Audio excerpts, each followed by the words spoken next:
Friday Night Racing on Off the Ball. Brought to you by Horse Racing Ireland. Love every racing moment. Visit hri.ie. OK, it has been a sensational week so far in Galway. Some of the Galway footballers licking their wounds and having the crack, basically. It's a good way to recover, isn't it? Yeah, there was words. I hope he doesn't mind me saying this. I think Pádraig Joyce tipped the lads a winner on the Monday to kind of get over there. Pádraig's they've a long-standing. I think Pádraig was involved in the horse with Joanna Morgan back in the day, and I have to say, I think Galway have just behaved so well throughout this whole thing in terms of the relatively kind of friendly access people had in the media to them beforehand. They weren't all this, and then afterwards there was a nice homecoming, and you know, history is written by the winners, but Galway played their part in a great final, and I think the county was really proud of them. And then they had the races to forget about all their woes, which was probably not a bad thing. Yeah, I mean, at some point they're going to win All Ireland, you would think. Hopefully and so, yeah. That week afterwards of the Galway races, assuming the All Ireland stays where it is, and it is mad, the timing. Like, yeah, it will be a good week. Mad. I think quite a few of the. We obviously know that James Scale was involved in the Cheltenham winner. I think quite a few of the footballers have an interest in horses as well, so they were quickly able to take their mind off the Kerry game. Alright, well, one of the stories of the week was Magic Chegaga on Tuesday at the Galway Festival, winning the Colin Quinn BMW Mile Handicap, and I'm delighted to say the trainer Brian Duffy is with us to talk to us about this. Brian, whatever kind of week the Kerry footballers had, you must have had something similar. Yeah, not too far off it. Yeah, it was a bit. Well, they usually expect to win in Ireland, but I didn't really expect it, so maybe that's the difference. But it was unbelievable. Yeah. We'll get to how you got the horse and how you got the horse fit and all that kind of stuff later on. But just the day itself seems to be a fairly remarkable thing. Start at the start and don't leave anything out. What happened? Oh yeah, well we set off from Trim here we said we'd be good and early, but we had the second runner we had in the night man 4. She can be quite cantankerous in the box. Like, she always has to try and have a go at whatever's beside her when you've travelled her with 2. So we usually travel her with 2, but we're not going too far, you know, we're going to be going a few miles. So we said, just for going the long haul to Galway, we didn't want either of them to get really worked up. So we said we get 2 boxes and bring them down separately. We just go in tandem, like go as a little convoy. So we were doing that, and we got the other side of Kinnegad, and I was following my dad, and he was in another Jeep, and I saw the turn off for the Galway M6, or I think it was an M6, and I saw him heading for Milltown Pass, and I was like, what is going on here? So pulled in anyway, and he said that this thing was, the Jeep he was driving was overheating, the coolant was flying out of it. So he says, lucky enough he had a bit on him, so he kept some in the back. He put it into it, and we only went a few miles. He says, no, the light isn't going off, so he says, we may put these 2 together, we've no other choice. So instead of travelling with a partition, we had to travel them with no partition. So it was a bit hairy for a few minutes, but we just pulled into a car park. It turned out to be the church car park in Milltown Pass. And I thought it was Rochford Bridge, but it was Milltown Pass. And we pulled the 2 of them out of the box, and we walked around the car park for a few minutes, and then we said a prayer that they don't kick the living daylights out of each other going to Galway. So we put them back in, and we got there in one piece anyway. That's the main thing. So that's the bit there where you take them out and actually walk them around the car park to kind of remind each other that they know each other and they're going to be grand. Was that what it was like? Yeah, well, pretty much. We kind of stopped and started with the cars, you know, checking one and making sure it was okay. So by the time we'd stopped about 3 times in the space of, I'd say, about 10k from the time we hit the roundabout to get into Milltown Pass. So when they're not moving as much, they kind of get worked up. So the time we'd stopped, they were fairly wound up. So we says, listen, just take them out and walk them out for a minute. So we were walking them around the car park there, and there wasn't a whole lot many people around. It was nice and calm. So they did a couple of laps to the Milltown Pass church car park. Your one that was out the back of the parochial house was cleaning up. I'd say she was looking, going, what is going on here? I'd say you're lucky there weren't that many people. If you can imagine all the people passing by with all these horses with horses and these shady looking characters in a car park. What's going on? You got a bit of divine intervention anyway. Huh? You got a bit of divine intervention anyway. You go to a church car park. I just said a prayer that, please God, don't just please not kick the living daylights out of each other. So they didn't anyway. We got going and got there in one piece. That was the main thing. So Okay, so they get there, and maybe you're a little bit later, but it sounds like you'd given yourselves plenty of time. What kind of time of the day is this? This is Tuesday mid-afternoon by the time you get there? Yeah, I'd say we left about nearly 12:30. So we give ourselves plenty of time because don't like driving them fast, well, not that anyone does, but we said we give ourselves plenty of time, and I'd say it was nearly an hour and 10 minutes. We were on the other side of Kinnegad. I'd say if you're doing it in your own car, it only take you half an hour. So it's like, oh Jesus! But once we get onto the motorway, it sure is plain sailing then. So it's good. So you arrive, you're all sweaty, thinking, Jesus, we've blown our chances here because they're going to be worked up, and then you have to calm them back down again. But at that point, were you actually thinking, okay, well, the worst that's happened has happened. Anything from here is a bonus? Yeah, well, listen, we just got it out of the way. I wasn't even thinking anything in that kind of regard. I was like, just got to the car park in Galway. I was like, that's grand. Both of them are okay. It's the main thing. Got them in and got them settled in. And once the two of them are they're quite good. Once they get into boxes and that, they usually settle down. So there was no problem really that way. One like man 4, the other filly Cheese, a little bit kind of more on the buzzier side. She just wants to get on with things, so she just we just gave her a little bit of a wash down and put her back in, but the other one was just in there 10 minutes and she was perfect. So right, so okay. Magic Chegaga is a calm enough filly, and which of them was due to run first? Magic Chegaga right. was due to run first. So she was running the Colin Quinn BMW Galway Mile, and I guess the whole point is here, for such a small operation, you actually fancy the horse in one of the big races of the week in Galway. Yeah, I suppose so. I like building up to it. We were like, geez, we were looking through the form and says, she's not out of place anyway. She deserves to take her chance, and I don't think there's a whole lot of them that would be able to give her much weight, because she's a great cruising speed, and that's the way we were thinking. But closer to the time, we were like, oh jeez, I don't know about the ground, and I don't know about this. We kind of nearly talked ourselves out of it by the time we got to it, but yeah, luckily it all worked out. And it was a mad race as well, because like Aido McGuinness, I think we've had him on the show, probably had him on as much as anyone, but he's obviously gotten a lot of these kind of classy milers for races like this, but it got to the stage then obviously where Aido had, so was there 18 declared, Aido had 8 of the runners, so it was almost like Aido was able with his own owners to run the race kind of to suit the battalion that he had, and you were sort of somewhere in the middle of the rest of them. Yeah, essentially, and Aido's a top man and he's farmed that race the last couple of years, and him and Stephen, they're serious operators to pick out the horses to do it themselves, like they do it every year. Well, we kind of had a feeling going out that Spanish tenor would go on and make it a good outfit, which he did, and I know it probably would have suited Aido's as well, but we knew it would suit her too. And so we were delighted about that, because she's very high cruising speed, and it's just from Colin riding her in Limerick and that, he said that once you drop her down, you think she's going to find loads, but she just keeps the one bat up the whole way. She doesn't really pick up as such. She just has a high cruising speed. So once they went off like that, we were happy enough that it suited us as well as Aido, but we just weren't sure if she would be up to the horses he had in it. But luckily enough, she was. Because from my recollection of the race, Magic Chegaga was the horse you wanted to be on turning in. When the first two had gone so far ahead, it was like, well, these aren't going to stay here. It was kind of like a sprint almost in cycling. But then were you worried coming up the hill? Because there was a battalion of horses who were coming off the pace as well.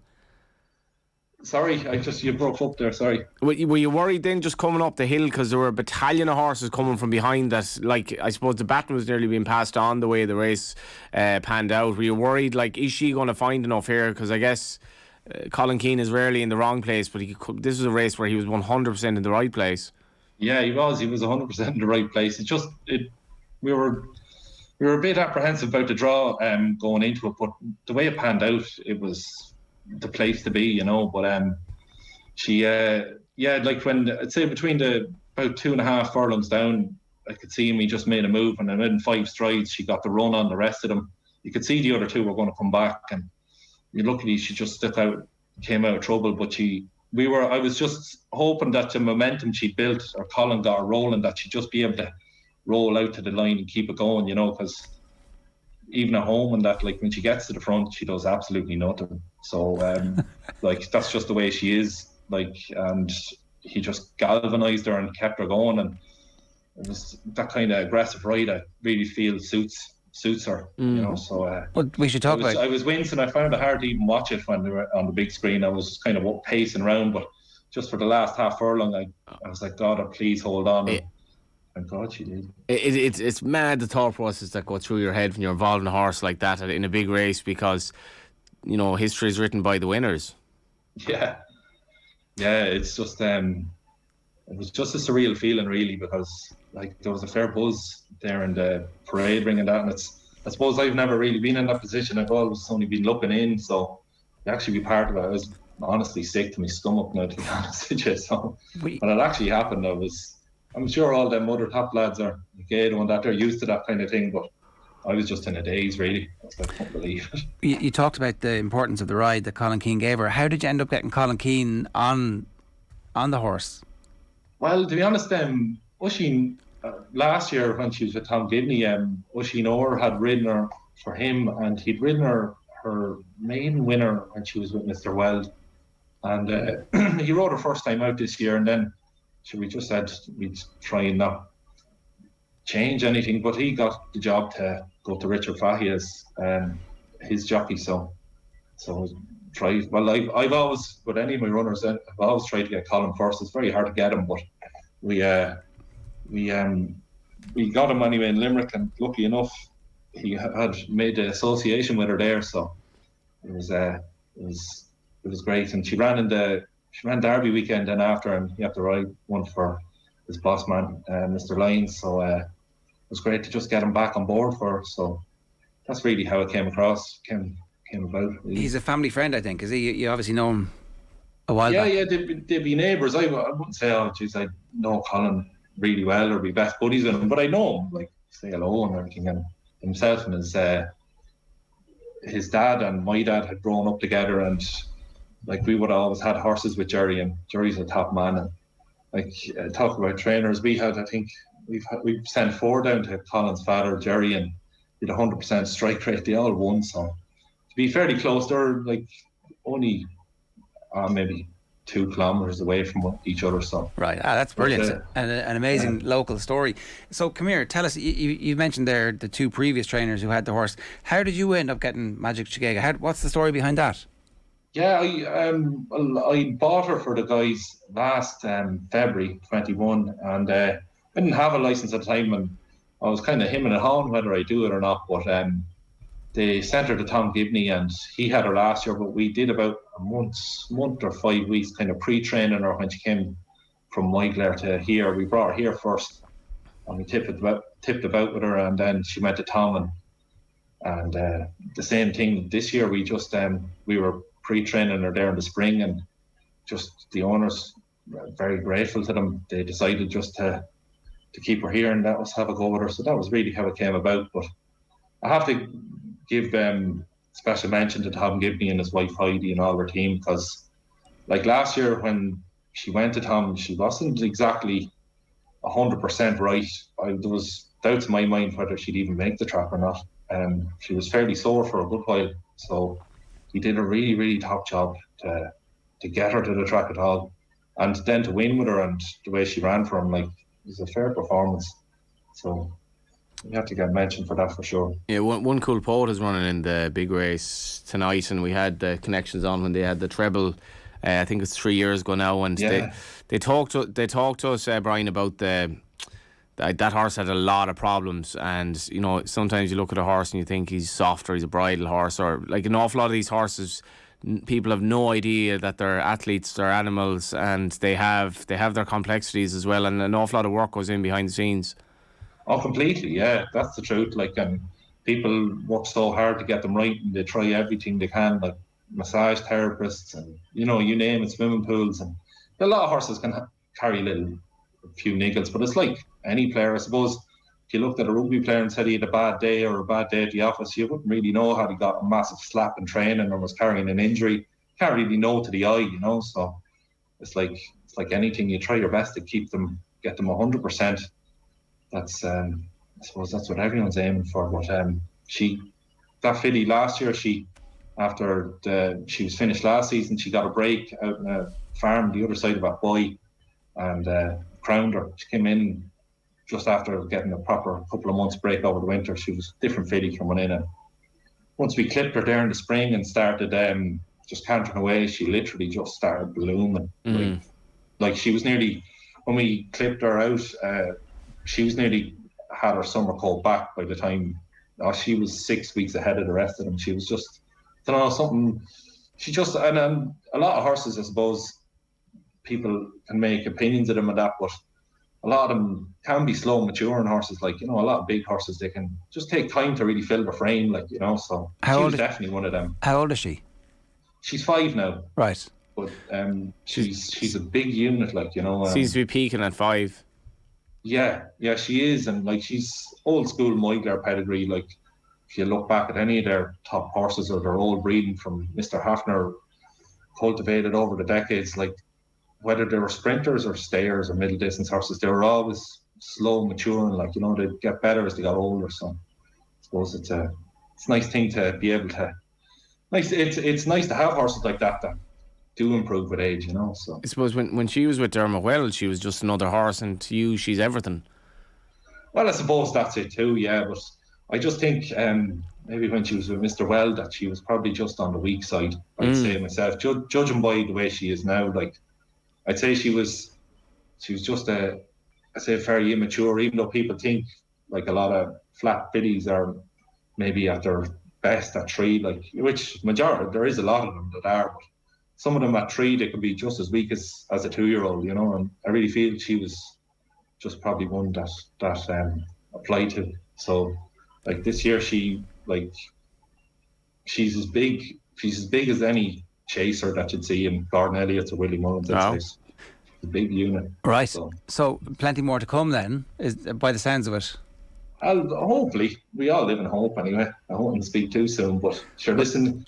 She's done the job for us anyway. So I suppose the beauty of Galway as well is like you could go into the Keys or the hole in the wall bar the night of the race and nobody'd recognise you.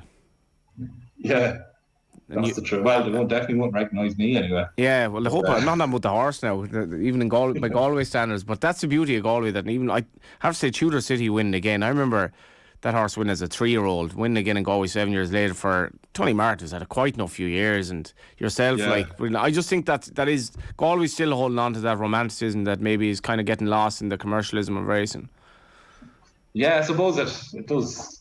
I suppose that everyone kind of likes a story like that. I suppose kind of underdog and taking on the big shots and the whole lot. But well, you said earlier you weren't sure that you were going to go training. You've got a conditional license, a provisional. What's the provisional license? Yeah. I have a provisional, a restricted license. I'm allowed to train for the flat.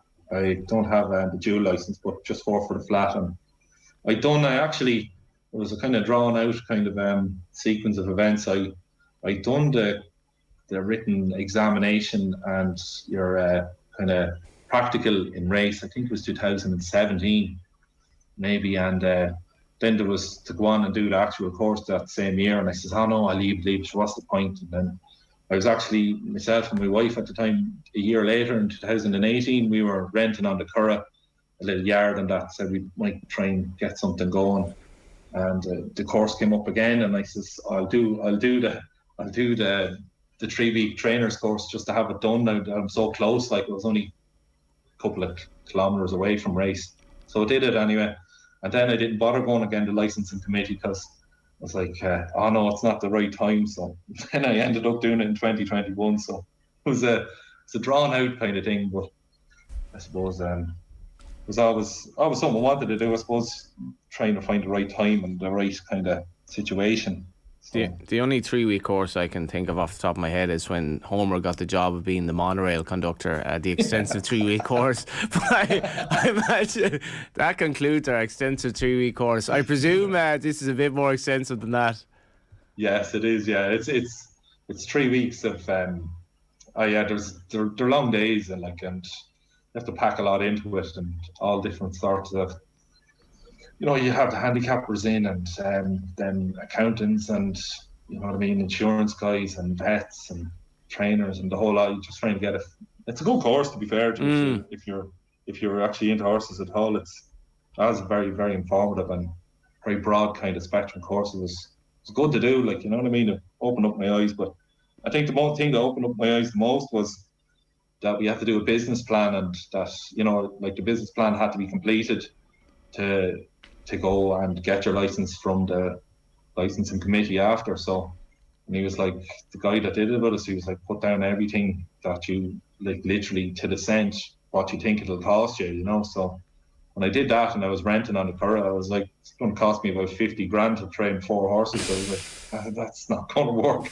So it was. I suppose it really, they're not trying to lead you down a path. They're really trying to open your eyes to things, and that's all. It was a great course to do, to be fair. Now that you've won this race, are you more tempted to try and have another go at going full time? Because I, as far as I know, you've got a day job as well as this, so this is definitely it's a thing you love to do at the moment, and I presume you'd love to do more of it. You would, yeah. Like, I would. You kind of have. It's kind of half and half. Like, you'd be a little bit apprehensive to give it a full whack, because, like, I do have I have a nice job, and I really do enjoy it, and it's nice to have the couple here and do them and enjoy them. Whether, I know it's kind of a case of the grass is always greener. I think the thoughts of going training are, you know what I mean, they would kind of get you excited, but then the reality of it, I really feel like I'd really need to be properly set up before I really had What's your day job, Brian? Did you say? Sorry. I worked with horses pretty much all my life, and during COVID I took parental leave. I had a young son born, and I just, it's more like the monorail thing you're talking about. I did a week course in customs clearance, Fingal Chamber of Commerce, and I applied for a few jobs, and I got a job with a big international logistics company. They're freight forwarders and that, doing customs clearance. So I do that online and work from home most days. So it really suits, because I get the horses finished in the mornings, and then I tip up to the little office here and tip away at the day job. I'd say stick to the day job and marry the two of them. I bet you if you asked 100 trainers, 99 of them would say the same thing as well. Yeah, that's the truth. Yeah. So it just works out the way things are now. It works out perfectly, as in we only have a couple of horses there, and we get them done early in the morning and get them. Yeah.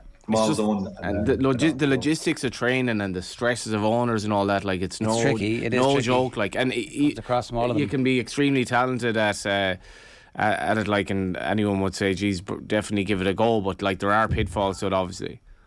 Oh yeah, there is, like, and it's, you have to be realistic about it. It is super sport, and I admire all them trainers, the way they make a go of it and make a living. Like, I think the quality of Irish trainers is, I really feel like it's second to none. I really do. Like, I think a lot of people around the world, if they came here, they'd find it fairly hard, where, like, it's very competitive, and they're all really top operators, and I do admire them for making the living that they are out of it, but I just don't think I'd be really set up to do something like that. That's fair enough.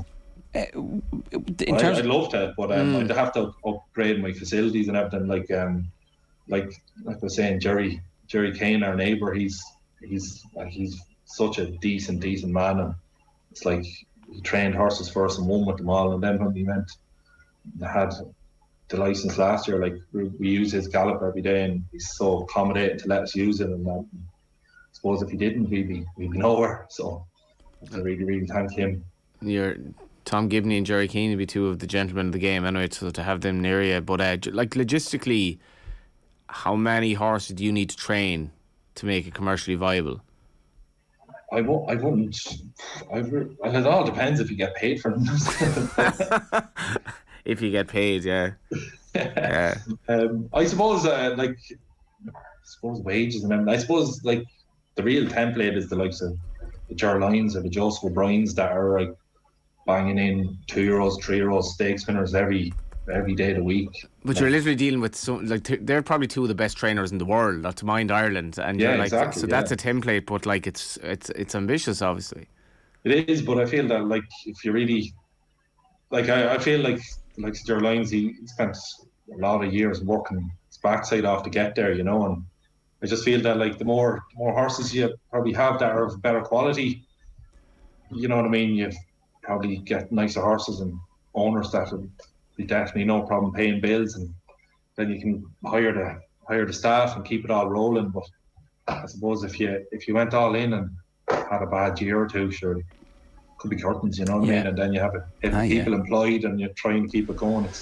I don't know, I'd be very apprehensive in time. Don't get me wrong, I would like to have a go at it, but there's a lot to weigh up for sure. And everybody we had in talked about that you actually need to be a businessman, you need to be a horse whisperer, you need to be really good at picking which races your horse is going to be fit for when others might not be, and it's dealing with owners as well, Ger, like that. It is, because, and also on the days of WhatsApp, like every part owner is an owner and anyone can text you, and you have a lot to deal with, like thousands of you basically is the of me. As you've been a part owner many times, I can only imagine what it would have been like. I actually wouldn't be the worst owner at all, but I do feel that the thing for me is, if I were doing it, what I would struggle most with is coming into the parade ring and not knowing why a horse ran shite, but trying to explain it to an owner who you've already told for the last year and a half this horse is well up to win the race, but for whatever reason the horse keeps disappointing, and without bluffing them, just coming up with something and saying, being honest enough to say, I actually don't know.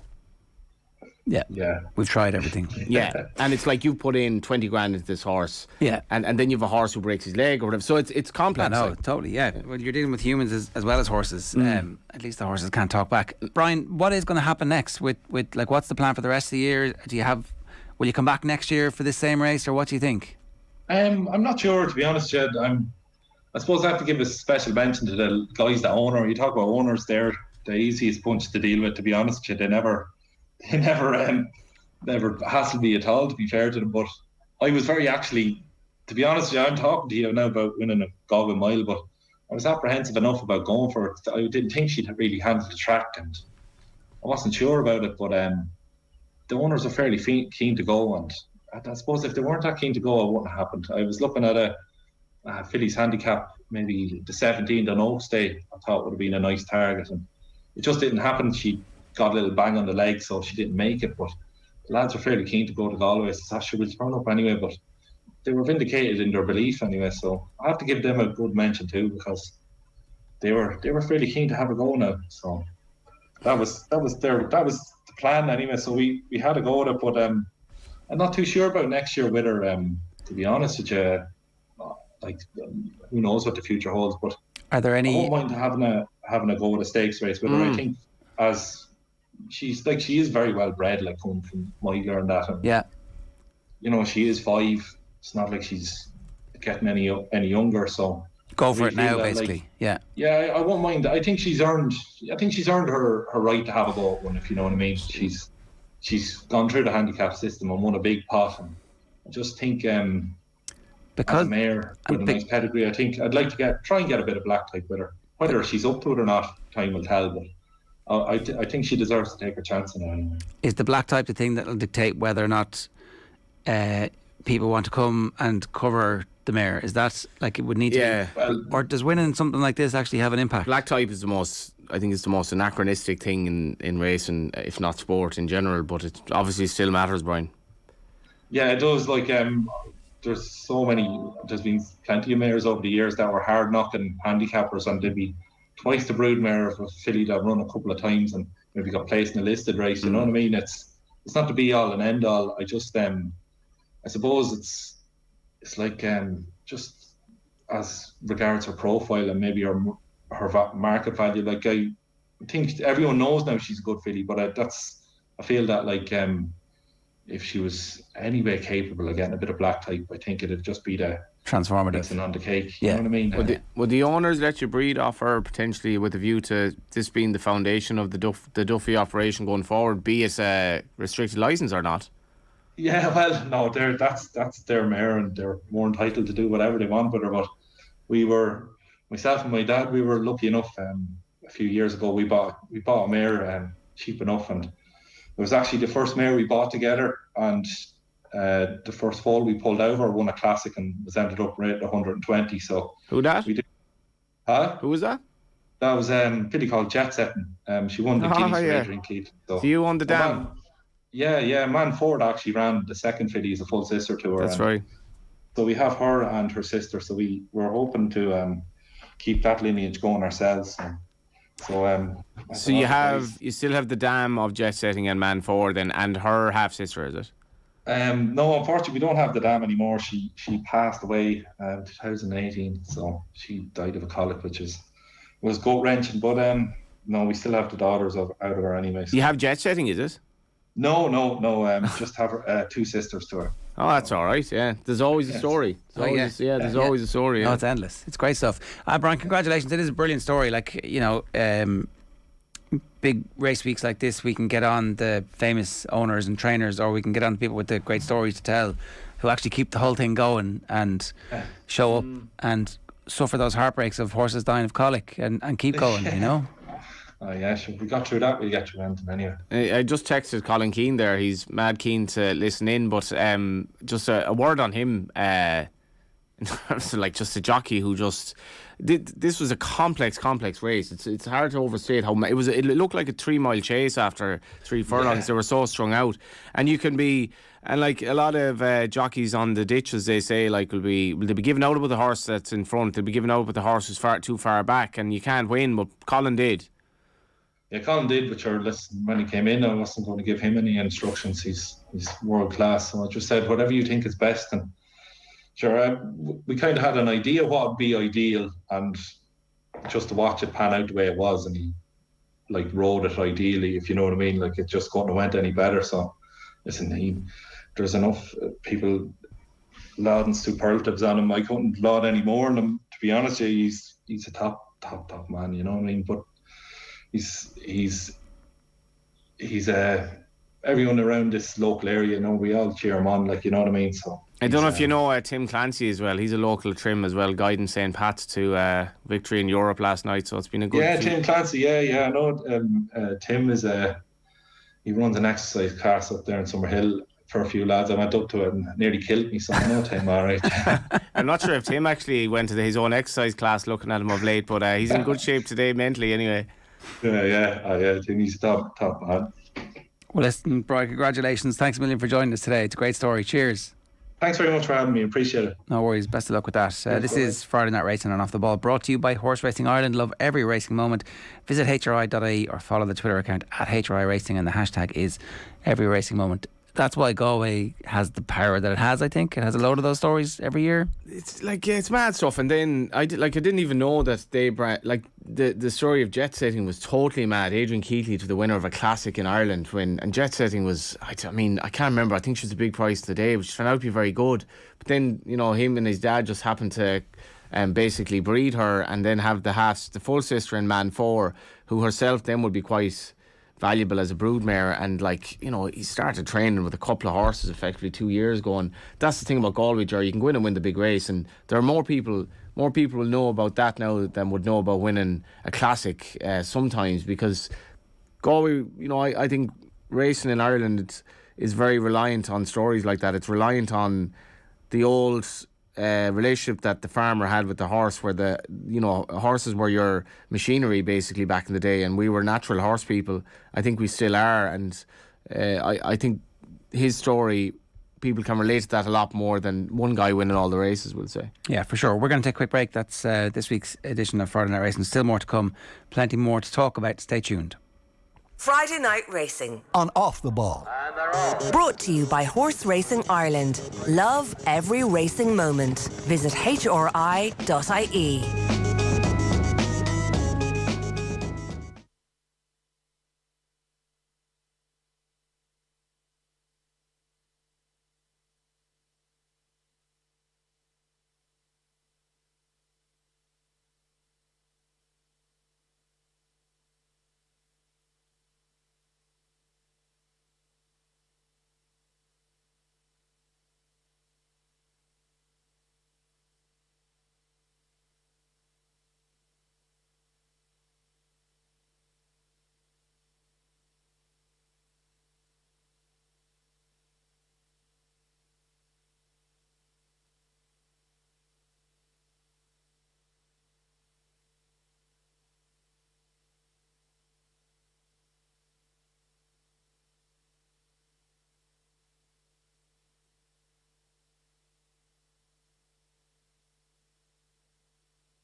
Friday Night Racing. On Off the Ball.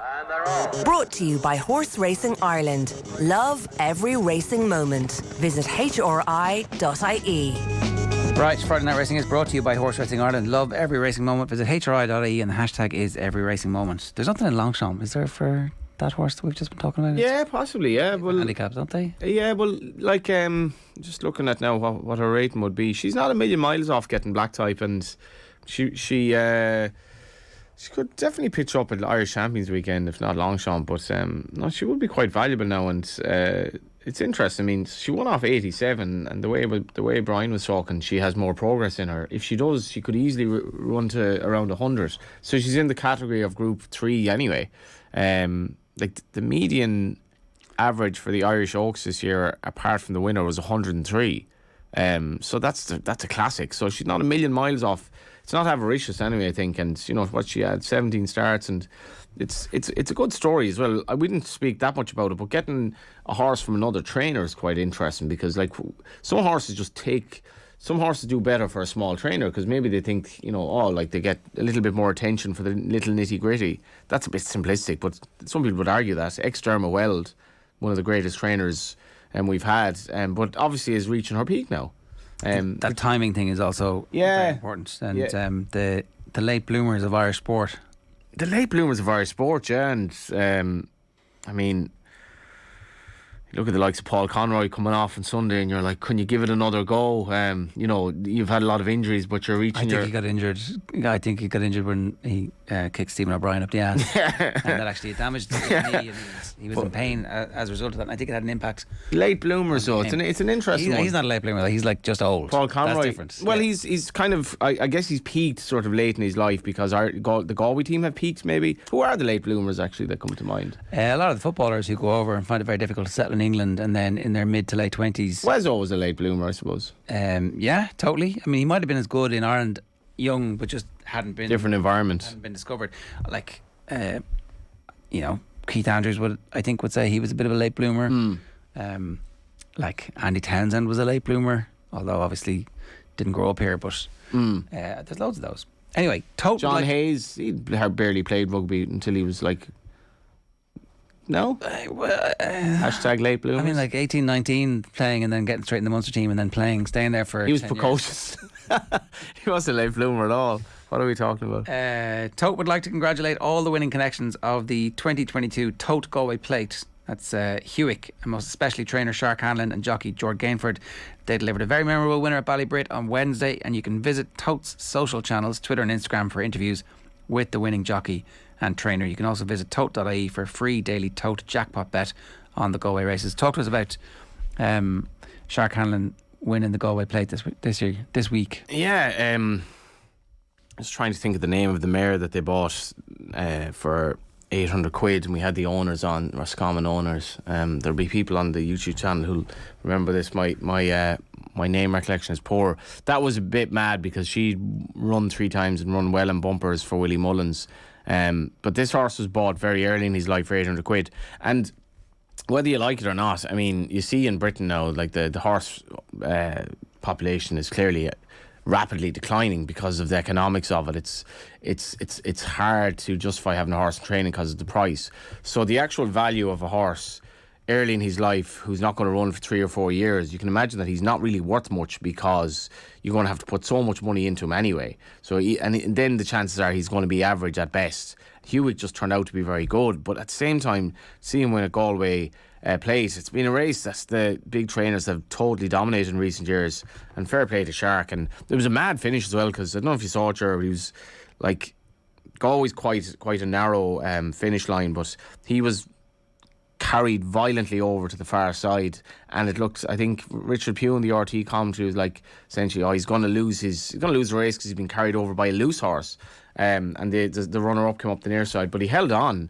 And then you had in the Galway Hurdle Tudor City winning. I remember him landing a gamble as a 3-year-old, but went and won the Galway Hurdle, and then that was 3 years ago. And Tony Martin's had a fairly lean few years, like he really has. And John Breslin, who somebody told me the story about John Breslin, and he can correct me if this is wrong, but he was involved sort of in the relief effort in New York after 9/11, and he did a lot of work there and sort of built up his business in New York, and loved to come back to Galway from New York. I think he might be back in Ireland now full time, but loves a winner in Galway. And John Breslin is one of these people that if you see him racing, you'll always back his horse, because there's this kind of thing in racing. Well, if John Breslin is here, the horse is fancied, and that's actually often the case. And mad seeing Tudor City win, and Tony Martin, it might kind of revitalise his career as well after a lean few years, it has to be said. All right, so all in all, a pretty spectacularly successful week. Yeah, just to have like race scores back, and I mean, for punters, I think it's been fairly challenging. There have been some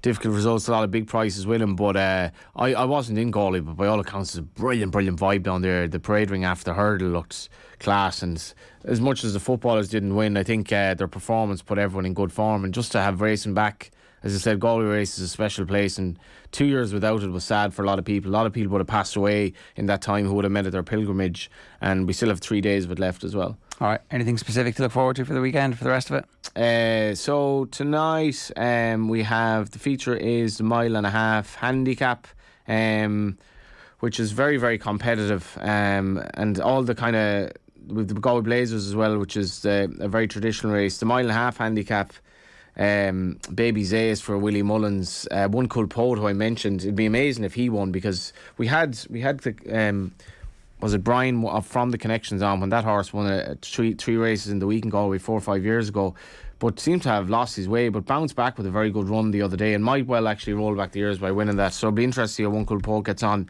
under Jake Cohn, drawn 13 in the big race tonight. And we have the Stewards Cup tomorrow in Goodwood as well, which is the conclusion of glorious Goodwood. All right, Johnny, good stuff. Thanks very much. Thanks, sure. Friday Night Racing on Off the Ball is brought to you by Horse Racing Ireland. Love every racing moment. Visit hri.ie. Stay tuned. Friday Night Racing on Off the Ball.